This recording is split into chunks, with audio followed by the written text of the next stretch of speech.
to tudi nekako zdaj slabo luč meče na samo FTX borzo. Ne? In so potem tudi iz FTX borze začeli ljudje dvigati imetje, ne? Se pravi kripto, in v bistvu začel se je bank run. Ne? To, kar lahko tudi za navadno ekonomijo primerjamo, se pravi, če se zgodi bank run, to pomeni, da hočejo komitenti neke banke, ne, dvigati vse svoje depozite, ki jih imajo na banki. Ne. Drugače kot zanimivost, to je, bank run je drugače, če ti spodbujaš, če bi jaz zdaj spodbudil, ne, bank run, ne, če bi rekel, dajmo vsi dvigati, ne vem, z NLB-ja svoje depozite, če to javno spodbujaš, to je zakonsko prepovedano, ne. To se ne sme delati. Ampak to se lahko zgodi, ne, lahko pač nastane neka panika in začnejo ljudje pač dvigati svoje depozite. No in to se je tukaj zgodilo, ne. In potem so oni zablokirali dvige, ne, oziroma withdrawje. Pol, ko pa enkrat to narediš, ne, takrat je pa panika maksimalna potem, ne, pa se pa ta dvom razširi, da pa sigurno tukaj zdaj nekaj ni v redu in so se pol je negotovost, ne, kaj zdaj, oni sploh imajo dovolj sredstev, a je zdaj to samo neka tehnična ovira, ne more sprocesirati, ali kaj je, ne. In potem sta se one dva, CZ pa ta SBF, sta se mal tam po Twitterju, sta se mal obmetavala, ne. No, ampak izkazalo se je, da FTX nima, ne, da nima teh sredstev, da ne bo mogel pokriti teh dvigov. In pol je nekako CZ rekel, bom jaz kupil FTX, pa pol, ko so oni videli, koliko je v FTX v slabem stanju, so rekli, ne bomo kupili, ne. Ampak to se je tako zgodilo vse v 24 urah. Ne. Pol je SBF izginil, nekaj dni sploh ni bilo nobenega tvita, ne, niti na FTX uradnem profilu. In takrat se je pol že vedela, ne, da je zadeva resna in da v bistvu da bo ljudje izgubili denar. Ne. Vse, kaj se je pa dogajalo, ne, oni so tradali, ne, z denarjem uporabnikov. Se pravi, ko si ti naložil, recimo čist plastičen primer, jaz sem hotel kupiti bitcoina, ne, pa sem, ne vem, dolarje ali pa, ne vem, stablecoina, ne, sem položil na FTX in takrat so mi oni pač prikazali, ne, sej tisti, mogoče, ki ne vejo, temu se reče IOU, ne, se pravi, da ti borza, ti v tvojem uporabniškem profilu ti prikaže neko stanje, ki si ti položil. Recimo, da jaz položim 10,000 evrov. Ne. Oni meni prikažejo v tem uporabniškem umestniku, evo, ti imaš zdaj 10,000 dolarjev pri nas, ne, ali pa 10,000 evrov. Ampak v ozadju, ne, so oni, v bistvu imajo pa ta zdaj denar na računu in lahko z njim delajo, kar hočejo. Ne. In to je samo zdaj njihova dobra volja oziroma poštenje, a je to razmerje med temi depozitiranimi sredstvi pa tem, kar oni prikazujejo uporabnikom, a je to res v razmerju 1:1, ne, oziroma a je to realno. Ampak Andrej, sem tukaj, imam en komentar. Se pravi, to je bistven podatek. Ne? Bistven podatek je, zakaj sploh so oni No, se to sem hotel razložiti. Zgube denar, Samo, daj še to razloži, ali pa kdorkoli to lahko dobro razloži, ker je čisto dobro, ne vem. Ne? Če imaš ti denar na banki, se pravi ne na borzi, na banki, banka ima koncept, da neki denarja ohrani, ostalo pa polagati naprej. Ne?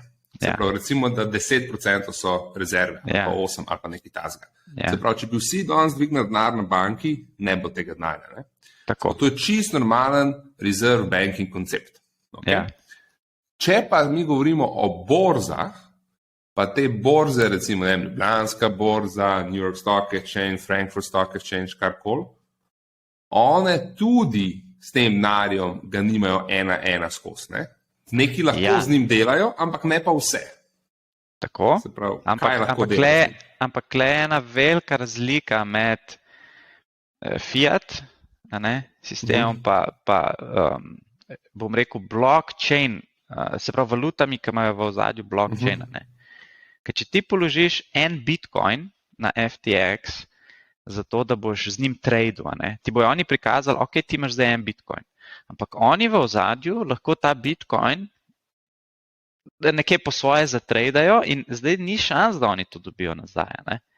Oni so izgubili, tudi ne more nihče jih ne more bailoutati, ker kaj se je zgodilo v prejšnji krizi 2008, je pač država je bailoutala banke, ki so imeli luknje na bilancah.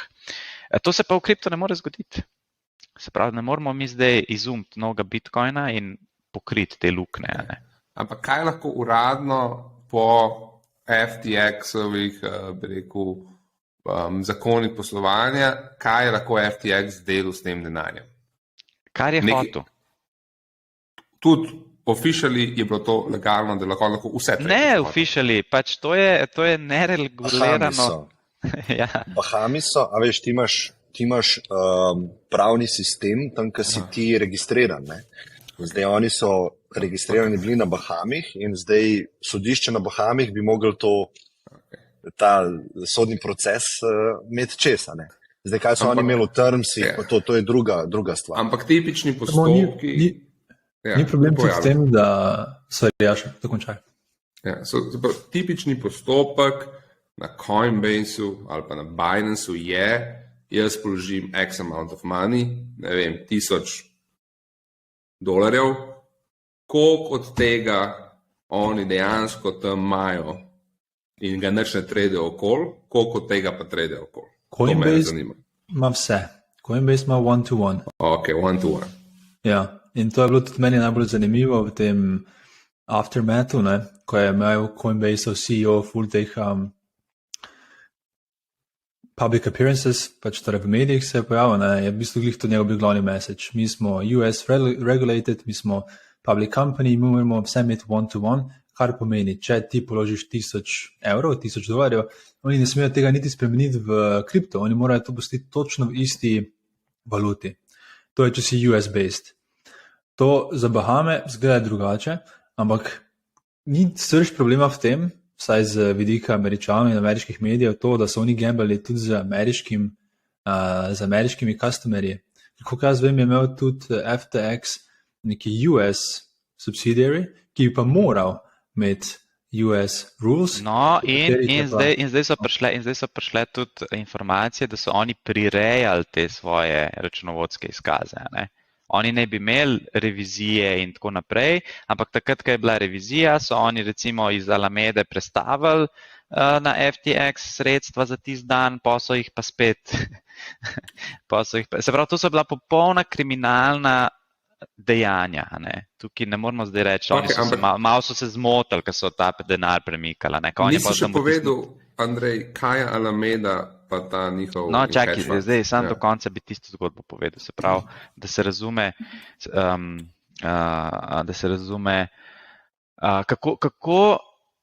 kako večina borz posluje oziroma kakšen je to poslovni model. Se pravi, ti lahko naložiš denar in oni ti v uporabniškem umestniku prikažejo, le ti imaš zdaj tukaj, ne vem, €10,000 na voljo in zdaj lahko ti trguješ.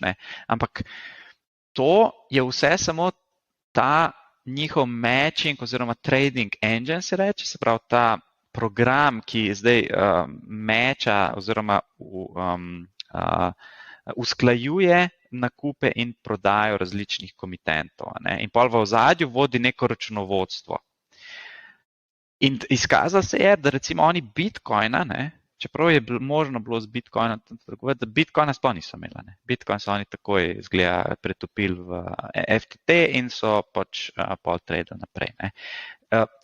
Alameda, research je pa research, to je on tudi razložil, da je dal ime Cambridge Analytica, Ja, da je dal ime research, zato ker če bi dal shitcoin trading market maker, ne bi noben mu dal ne bi noben v bistvu investiral v njega. Tako se pa reče Alameda Research, se pa sliši bolj akademsko. Oni so bili market maker, se pravi, oni so dodajali likvidnost oziroma so na podlagi tega, da da ustvarjajo likvidnost na borzah, so služili nek profit. Ne? In na začetku je to bilo kar profitabilno, zato ker je itak v tistih letih je market se premikal v pozitivno smer. Ne? Pa so postavili FTX, zato ker je vedno, če si market maker, pa imaš svojo borzo, imaš dostop do tega trading engine, ne? In si v prednosti v resnici, ne? Pred konkurenčnimi market makerji.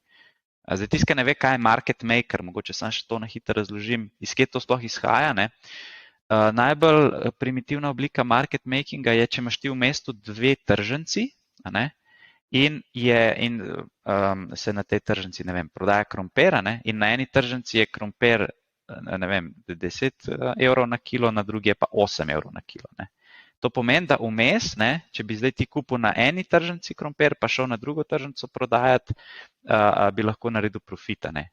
In to je v bistvu market making. Se pravi, ti imaš tudi, recimo, Bitstamp pa Binance, ne? In cena nekega trgovalnega para, dolar, Bitcoin na Bitstampu ima neko ceno, ne? Na Binanceu pa neko drugo. In če trguješ med borzama, lahko ustvarjaš to likvidnost. Ne? Se pravi, premikaš sredstva iz ene borze na drugo, zato da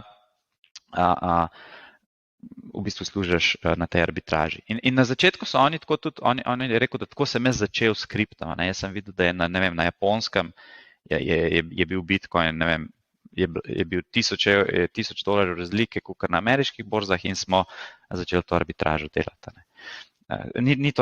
To ni nič tazga, če delaš market making. To je čist legit. To je v bistvu nujno, da so cene nekako posod optimalne, enake, tako. Pa da je posod dosti voljuma. Tako. Market maker tudi skrbi za konkurenčnost in nekako experience trgovalcev. To so tudi v tradicionalnih finančnih trgih so to zelo. Ni to zdaj neka iznajdba kripta, to je čist tradicionalen finančni. To je pač uraden player, ki je ponavadi tudi od teh borz pač co-ownan, in te market makerji delajo lep profit, niso pa to najbolj profitabilni biznisi. Absolutno, ker to gre za neke male procente. In pol rabaš tukaj res proper proximity, se pravi, koliko si blizu dejanski borzi in tem serverjem, je ful pomemben. In to je v bistvu, to je ta zgodba.